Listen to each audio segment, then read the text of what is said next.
Steve, Peat. Could do with a beer. Come on, Jones. I'll have a beer later, shall we? Well, Steve Peat is remarkably relaxed here at the World Championships. But listen, 2000 Sierra Nevada, 2001 Vale, 2002 Capron. The Worlds could potentially be a bit of a horror story, right? They were till 2009, weren't they? Yeah. I mean, there you were, Steve. You know, at the kind of height of your career, you had loads of World Cup wins. But, you know, it was the race that was eluding you. It kind of had to be settled, didn't it?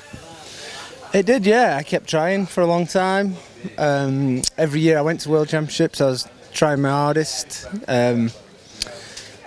putting a lot of pressure on myself, trying to do it, and it got worse and worse. Yeah, I kept a lot of second places in a row and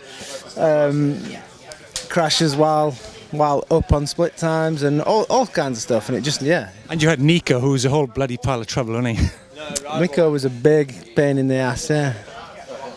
In a good way. But you actually, after those kind of second places, you began to kind of do things a bit differently, because you go back to Capron and, you know, you sort of went down early. You tried to give a different strategy to this race. I've done 17 World Championships, or 18 now probably, and probably had a different approach to each one, really.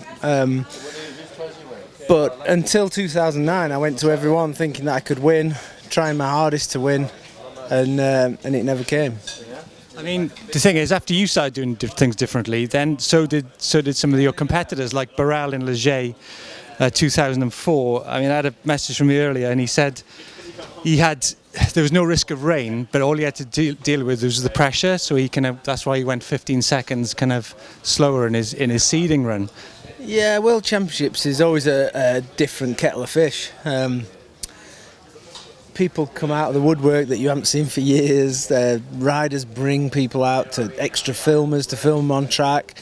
Everyone's stopping in practice to do different little things.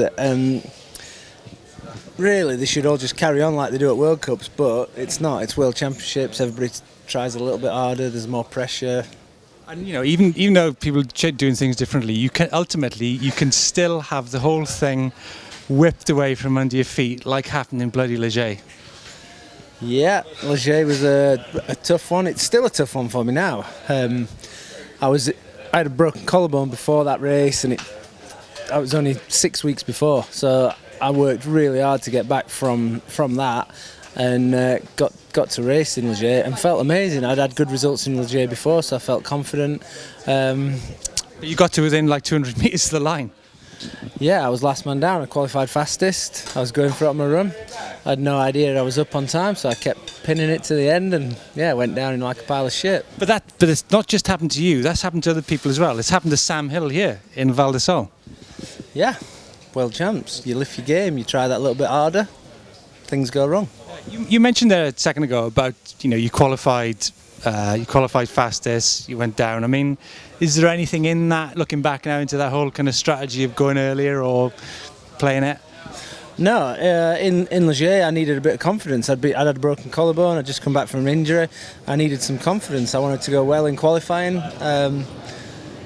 and know where I was at. Really, I'd not raced for quite a few weeks, so I needed to know where I was at, and I got confidence from qualifying first. So, like I said before, every World Championship's been a different approach. I mean, you also mentioned, you know, you maybe push the envelope a little bit further. You go kind of deeper into kind of risk territory, right, with the Worlds? Yeah, historically, quite a lot of riders have taken their knee pads off, taken their elbow pads off, just for that final world champs run. Everybody does that something a little bit different, a little bit extra that they think will help them. Maybe help them get a win. It's just how that race is. It's the nature of the beast. So about Greg Minnaar, he's proved he has the mindset for this kind of race. He's won it twice in the last 5 years. You see that happening again this weekend? Not while he's stood over my shoulder, I can't tell you that. It's not there. Well, what about Aaron Gwyn? I mean, it's a little. This weekend, Greg's just chasing the black snake. What about Aaron Gwyn? It's a little bit it's a little bit unusual for a rider of such dominance like Gwyn not to have wrapped up the World Championships.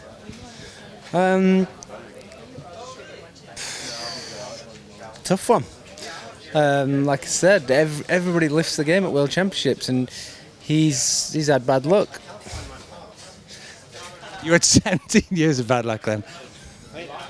Yeah, he's had a few. He's not caught me up yet, but We don't want him to be kind of go that long. no, we'll see. Yeah, he's amazing. He's consistent. He's won a lot of World Cups, World Championships. It's there for his to take. Let's see if he does it. Steve, Peat, thanks very much. Cheers, mate.